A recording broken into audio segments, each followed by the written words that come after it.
ಎಕ್ಸ್‌ಪ್ರೆಸ್‌ಗೆ ಸ್ವಾಗತ. ನಾನು ಸಂಗೀತಾ ಶೆಟ್ಟಿ. ಬಳ್ಳಾರಿಯಲ್ಲಿ ನಡೆದ ಬ್ಯಾನರ್ ಗಲಾಟೆ ಮತ್ತು ಗೋಲಿಬಾರ್ ಪ್ರಕರಣ ರಾಜಕೀಯ ತಿರುವನ್ನ ಪಡೆದುಕೊಂಡಿದೆ. ಜನಾರ್ದನ್ ರೆಡ್ಡಿ ಅವರನ್ನೇ ಗುರಿಯಾಗಿಸಿ ಗುಂಡಿನ ದಾಳಿ ನಡೆದಿದೆ ಅಂತ ಮಾಜಿ ಸಚಿವ ಶ್ರೀರಾಮುಲು ಗಂಭೀರ ಆರೋಪವನ್ನ ಮಾಡಿದ್ದಾರೆ. ಬಳ್ಳಾರಿಯಲ್ಲಿ ಜಂಟಿ ಸುದ್ದಿಗೋಷ್ಠಿಯನ್ನು ಮಾಡಿರುವಂತಹ ಶ್ರೀರಾಮುಲು ಮತ್ತು ಜನಾರ್ದನ್ ರೆಡ್ಡಿ ಅವರು ಇದು ಆಕಸ್ಮಿಕವಾಗಿ ನಡೆದ ಘಟನೆ ಅಲ್ಲ, ಪ್ರೀ ಪ್ಲಾನ್ಡ್ ಅಟ್ಯಾಕ್ ಅಂತ ಗಂಭೀರ ಆರೋಪವನ್ನ ಮಾಡಿದ್ದಾರೆ. ಕಾಂಗ್ರೆಸ್ ಕಾರ್ಯಕರ್ತರು ಬರೀ ಬ್ಯಾನರ್ ಕಟ್ಟೋಕೆ ಬಂದಿರಲಿಲ್ಲ, ಜನಾರ್ದನ್ ರೆಡ್ಡಿ ಮನೆ ಮೇಲೆ ಪೆಟ್ರೋಲ್ ಬಾಂಬ್ ಎಸೆದು ಇಡೀ ಮನೆಯನ್ನ ಸುಟ್ಟು ಹಾಕುವ ಪ್ಲಾನ್ ಮಾಡಿಕೊಂಡೇ ಬಂದಿದ್ರು ಅಂತ ಆರೋಪವನ್ನ ಮಾಡಿದ್ದಾರೆ. ಆ ಗುಂಡು ಹಾರಿದ್ದು ಗಾಳಿಯಲ್ಲಿ ಅಲ್ಲ, ಅದು ಜನಾರ್ದನ್ ರೆಡ್ಡಿ ಅವರನ್ನೇ ಗುರಿ ಮಾಡಿ ಹಾರಿಸಲಾಗಿದೆ. ಆದರೆ ದುರಾದೃಷ್ಟವಶಾತ್ ಒಬ್ಬ ಅಮಾಯಕ ಪ್ರಾಣ ಬಿಟ್ಟ ಅಂತ ಶ್ರೀರಾಮುಲು ಗಂಭೀರ ಆರೋಪವನ್ನ ಮಾಡಿದ್ದಾರೆ. ಆಂಧ್ರ ಪ್ರದೇಶದ ರಕ್ತ ಚರಿತ್ರೆ ಕರ್ನಾಟಕಕ್ಕೂ ಕಾಲಿಟ್ಟಿದೆ. ಬಳ್ಳಾರಿಯಲ್ಲಿ ಬಿಜೆಪಿ ಶಾಸಕ ಜನಾರ್ದನ್ ರೆಡ್ಡಿ ಕೊಲೆ ಮಾಡಲು ಪ್ಲಾನ್ ಮಾಡಲಾಗಿದೆ. ಈ ಪ್ರಕರಣವನ್ನ ನ್ಯಾಯಾಂಗ ತನಿಖೆಗೆ ನೀಡಬೇಕು ಅಂತ ವಿಪಕ್ಷ ನಾಯಕ ಆರ್ ಅಶೋಕ್ ಅವರು ಆಗ್ರಹಿಸಿದ್ದಾರೆ. ವಿಧಾನಸೌಧದಲ್ಲಿ ಜಂಟಿ ಪತ್ರಿಕಾಗೋಷ್ಠಿಯಲ್ಲಿ ಮಾತನಾಡಿದಂತಹ ಆರ್ ಅಶೋಕ್ ಅವರು ಬಳ್ಳಾರಿಯಲ್ಲಿ ಕಾಂಗ್ರೆಸ್ ಗೂಂಡಾಗಳು ಜನಾರ್ದನ್ ರೆಡ್ಡಿ ಹಾಗೂ ಶ್ರೀರಾಮುಲು ಮೇಲೆ ಗುಂಡಿನ ದಾಳಿಯನ್ನು ನಡೆಸಿದ್ದಾರೆ. ರಾಜ್ಯವನ್ನ ಈ ಘಟನೆ ಬೆಚ್ಚಿ ಬೀಳಿಸಿದೆ. ಗುಂಡು ಆರಿಸುವ ಸಂಸ್ಕೃತಿ ಕರ್ನಾಟಕದಲ್ಲಿ ಇರಲಿಲ್ಲ, ಆದರೆ ಈಗ ಬಂದಿದೆ. ಬಳ್ಳಾರಿ ಕಾಂಗ್ರೆಸ್ ರಿಪಬ್ಲಿಕ್ ಆಗಿದೆ. ಜನಾರ್ದನ್ ರೆಡ್ಡಿ ಕೊಲೆ ಮಾಡೋದಕ್ಕೆ ಪ್ಲಾನ್ ಹಾಕಿಕೊಂಡೇ ಬರಲಾಗಿತ್ತು. ಜನಾರ್ದನ್ ರೆಡ್ಡಿ ಮನೆಯೊಳಗೆ ಬಂದು ಬ್ಯಾನರ್ ಹಾಕಿರುವುದು ಪೂರ್ವ ನಿಯೋಜಿತ ಸಂಚು. ರೆಡ್ಡಿ ಕೊಲೆ ಮಾಡೋಕೆ ನಡೆಸಿದ ಕುತಂತ್ರ ಇದು. ಈ ಪ್ರಕರಣವನ್ನ ನ್ಯಾಯಾಂಗ ತನಿಖೆಗೆ ನೀಡಬೇಕು. ಜನಾರ್ದನ ರೆಡ್ಡಿ ಮನೆಯಲ್ಲಿ ಇಲ್ಲದ ಇದ್ದಾಗ ಇಂತಹ ಘಟನೆ ಆಗಿದೆ. ಇದರ ವಿರುದ್ಧ ಹೋರಾಟ ನಡೆಸುವುದಾಗಿ ಅಶೋಕ್ ಅವರು ಹೇಳಿದ್ದಾರೆ. ರಾಜಶೇಖರ್ ದೇಹದಲ್ಲಿ ಸಿಕ್ಕಿದ್ದು ಪೊಲೀಸರ ಗುಂಡು ಅಲ್ಲ, ಬದಲಾಗಿ ಖಾಸಗಿ ಬುಲೆಟ್ ಎನ್ನಲಾಗ್ತಾ ಇದೆ. ಹೀಗಾಗಿ ಬಳ್ಳಾರಿ ಪೊಲೀಸ್ ಇಲಾಖೆ ತನಿಖೆಯನ್ನು ಚುರುಕುಗೊಳಿಸಿದೆ. ಈಗಾಗಲೇ 5 ಗನ್ಗಳನ್ನು ಸೀಜ್ ಮಾಡಲಾಗಿದ್ದು ಪರಿಶೀಲನೆಗೆ ಎಫ್ಎಸ್ಎಲ್ಗೆ ಕಳುಹಿಸಲಾಗಿದೆ. ಜನಾರ್ದನ ರೆಡ್ಡಿಗೆ ನೀಡಿದಂತಹ ಗನ್ಮ್ಯಾನ್ಗಳ ಗನ್ ಸಹ ಪರಿಶೀಲನೆ ಮಾಡಲಾಗಿದೆ. ಆದರೆ ಬುಲೆಟ್ ಬಳಕೆ ಆಗದೇ ಇರುವುದು ಪತ್ತೆಯಾಗಿದೆ. ಈ ಮಧ್ಯೆ ಜನಾರ್ದನ ರೆಡ್ಡಿ ಹತ್ಯೆಗೆ ಸಂಚು ರೂಪಿಸಲಾಗಿತ್ತು. ಇದಕ್ಕಾಗಿ ಬೇರೆ ರಾಜ್ಯಗಳಿಂದ ಜನರನ್ನ ಕರೆಸಲಾಗಿತ್ತು ಎಂಬ ಗಂಭೀರ ಆರೋಪ ಕೇಳಿಬಂದಿದೆ. ಇದಕ್ಕೆ ಪುಷ್ಟಿ ಕೊಡುವಂತೆ ಸದ್ಯ ವಿಡಿಯೋ ಒಂದು ವೈರಲ್ ಆಗಿದ್ದು ಭಾರೀ ಸಂಚಲನ ಮೂಡಿಸಿದೆ. ಕಾಂಗ್ರೆಸ್ ಶಾಸಕ ಭರತ್ ರೆಡ್ಡಿಯವರ ಆಪ್ತ ಸತೀಶ್ ರೆಡ್ಡಿ ಗನ್ಮ್ಯಾನ್ ಫೈರಿಂಗ್ ನಡೆಸಿರುವ ವಿಡಿಯೋ ಸಿಕ್ಕಿದೆ. ಆ ವಿಡಿಯೋದಲ್ಲಿ ಖಾಸಗಿ ಗನ್ಮ್ಯಾನ್ ಜನಾರ್ದನ್ ರೆಡ್ಡಿ ಮನೆ ಮೇಲೆ ಒಂದು ಸುತ್ತು ಫೈರಿಂಗ್ ನಡೆಸಿದ್ದಾರೆ. ಪರಿಣಾಮ ಮನೆಯ ಕಿಟಕಿಯ ಗಾಜುಗಳು ಪುಡಿ ಪುಡಿಯಾಗಿವೆ. ತಮ್ಮವರ ರಕ್ಷಣೆಯಿಂದಾಗಿದ್ರೆ ಗುಂಪಿನ ಕಡೆ ಫೈರ್ ಮಾಡಬೇಕಿತ್ತು. ಅದನ್ನ ಬಿಟ್ಟು ಜನಾರ್ದನ್ ರೆಡ್ಡಿ ಮನೆ ಕಡೆಗೆ ಫೈರ್ ಮಾಡಿದ್ದು ಭಾರೀ ಅನುಮಾನವನ್ನ ಹುಟ್ಟುಹಾಕಿದೆ. ಬಳ್ಳಾರಿ ಗೋಲಿಬಾರ್ ಪ್ರಕರಣ ಸಂಬಂಧ 11 ಜನರ ವಿರುದ್ಧ ಎಫ್ಐಆರ್ ದಾಖಲು ಮಾಡಲಾಗಿದೆ. ಜನಾರ್ದನ ರೆಡ್ಡಿ ಮನೆ ಮುಂದೆ ಬ್ಯಾನರ್ ಅಳವಡಿಕೆ ವಿಚಾರವಾಗಿ ನಡೆದ ಗಲಾಟೆ ಸಂಬಂಧ ಬಳ್ಳಾರಿಯ ಬ್ರೂಸ್ಪೇಟೆ ಪೊಲೀಸ್ ಠಾಣೆಯಲ್ಲಿ ಪ್ರಕರಣ ದಾಖಲು ಮಾಡಲಾಗಿದೆ.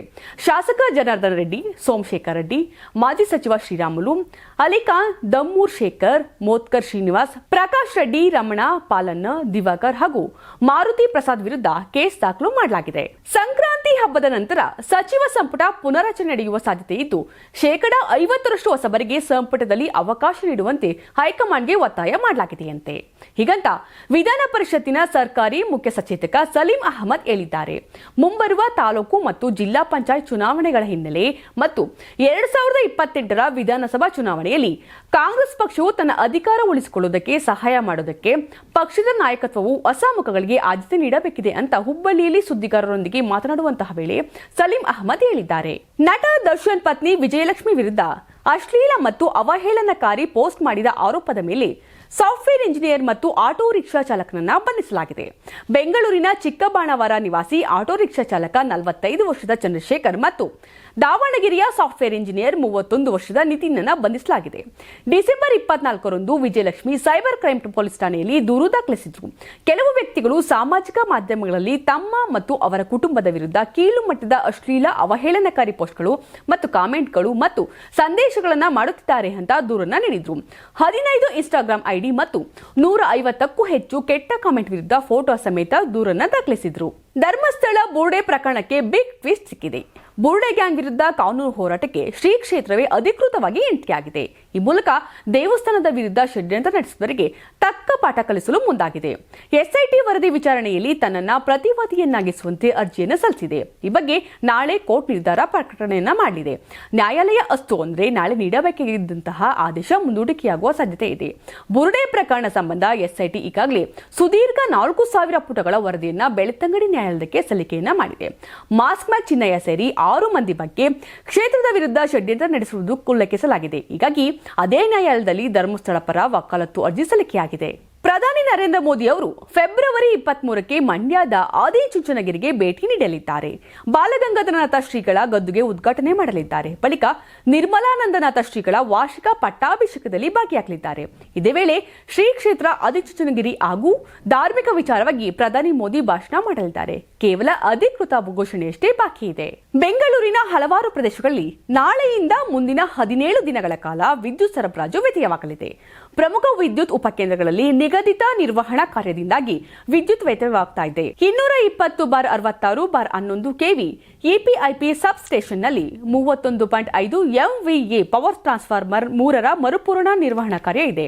ಹೀಗಾಗಿ 17 ದಿನಗಳ ಕಾಲ ಬೆಳಗ್ಗೆ 10 ಗಂಟೆಯಿಂದ ಸಂಜೆ 5 ಗಂಟೆಯವರೆಗೆ ಕರೆಂಟ್ ಕಟ್ ಮಾಡಲಾಗ್ತಾ ಇದೆ. ಹಲವಾರು ಐಟಿ ಪಾರ್ಕ್ಗಳು, ವಾಣಿಜ್ಯ ಸಂಸ್ಥೆಗಳು, ಕೈಗಾರಿಕಾ ವಲಯಗಳು ಮತ್ತು ಹತ್ತಿರದ ವಸತಿ ಪ್ರದೇಶಗಳು ತಾತ್ಕಾಲಿಕ ಮತ್ತು ಮಧ್ಯಂತರ ವಿದ್ಯುತ್ ಕಡಿತವನ್ನು ಎದುರಿಸಬೇಕಾಗುತ್ತೆ. ನ್ಯೂ ಇಯರ್ ಪಾರ್ಟಿಗೆ ಗೋವಾಕ್ಕೆ ಹೋಗಿದ್ದ ಹಾಸನ ಜಿಲ್ಲೆ ಆಲೂರು ತಾಲೂಕಿನ ಹಳ್ಳಿ ಗ್ರಾಮದ ಯುವಕ ಹೃದಯಾಘಾತದಿಂದ ಸಾವನ್ನಪ್ಪಿದ್ದಾನೆ. ಮೃತನನ್ನ 26 ವರ್ಷದ ರಕ್ಷಿತ್ ಎಂದು ಗುರುತಿಸಲಾಗಿದೆ. ಸಹೋದರರಾದ ಚಿದಂಬರಂ, ಪ್ರವೀಣ್ ಜೊತೆ ಡಿಸೆಂಬರ್ 31ರಂದು ರಕ್ಷಿತ್ ಗೋವಾಕ್ಕೆ ತೆರಳಿದ್ರು. ನ್ಯೂ ಇಯರ್ ಪಾರ್ಟಿ ಮಾಡಿದ್ದಾರೆ. ಜನವರಿ 1ರಂದು ತಿಂಡಿ ಮುಗಿಸಿದ ರಕ್ಷಿತ್, ಚಿದಂಬರಂ ಹಾಗೂ ಪ್ರವೀಣ್ ಗೋವಾದಲ್ಲಿ ತಿರುಗಾಡ್ತಾ ಇದ್ರು. ಆ ವೇಳೆ ರಕ್ಷಿತ್ಗೆ ಹಾರ್ಟ್ ಅಟ್ಯಾಕ್ ಆಗಿದೆ. ತಕ್ಷಣವೇ ಸ್ಥಳೀಯ ಆಸ್ಪತ್ರೆಗೆ ಕರೆದುಕೊಂಡು ಹೋಗಲಾಗಿದೆ. ಅಷ್ಟರಲ್ಲಿ ರಕ್ಷಿತ್ ಸಾವನ್ನಪ್ಪಿದ್ರು. ಇಂದು ಮೃತದೇಹವನ್ನ ಸ್ವಗ್ರಾಮಕ್ಕೆ ತರಲಾಗಿದ್ದು ಪೋಷಕರ ಆಕ್ರಂದನ ಮುಗಿಲು ಮುಟ್ಟಿತ್ತು. ಸಂಕ್ರಾಂತಿ ಹಬ್ಬದ ಪ್ರಯುಕ್ತ ಆಟ್6 ಮತ್ತು ಕರ್ನಾಟಕ ಟಿವಿ ವತಿಯಿಂದ ರಾಜ್ಯ ಮಟ್ಟದ ಸಂಕ್ರಾಂತಿ ರಂಗೋಲಿ ಸ್ಪರ್ಧೆ. ಕಾರ್ಯಕ್ರಮದ presenting sponsor Saptagiri NPS university. Associate sponsor Jeeni slim. Jeeni ಮನೆಯಲ್ಲಿದ್ರೆ ನೀವು ಸ್ಲಿಮ್ ಆಗೋದು guarantee. Co sponsor Nandana palace, legendary Andhra restaurant chain. KMF Nandini, ನಮ್ಮ ನಂದಿನಿ ನಮ್ಮ ಹೆಮ್ಮೆ. KSDL ಮೈಸೂರು ಸ್ಯಾಂಡಲ್ 100% ಶುದ್ಧ ಶ್ರೀಗಂಧದ ಎಣ್ಣೆಯಿಂದ ತಯಾರಿಸಿದ ಏಕೈಕ ಸಾಬೂನು. ಶ್ರೀ ಸಾಯಿ ಗೋಲ್ಡ್ ಪ್ಯಾಲೇಸ್, ನಿಮ್ಮ ವಿಶೇಷ ಸಂದರ್ಭಗಳ ಸಂಗಾತಿ.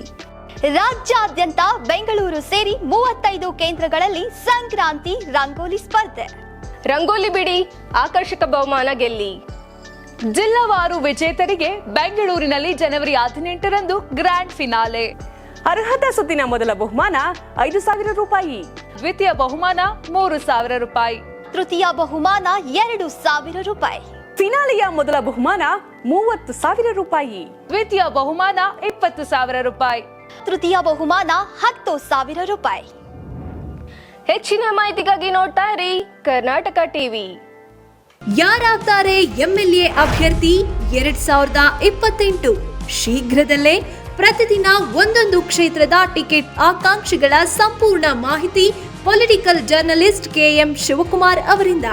ಕರ್ನಾಟಕದ ನಂಬರ್ 1 ಡಿಜಿಟಲ್ ಮೀಡಿಯಾ ನಿಮ್ಮ ನೆಚ್ಚಿನ ಕರ್ನಾಟಕ ಟಿವಿಯಲ್ಲಿ ಮಾತ್ರ.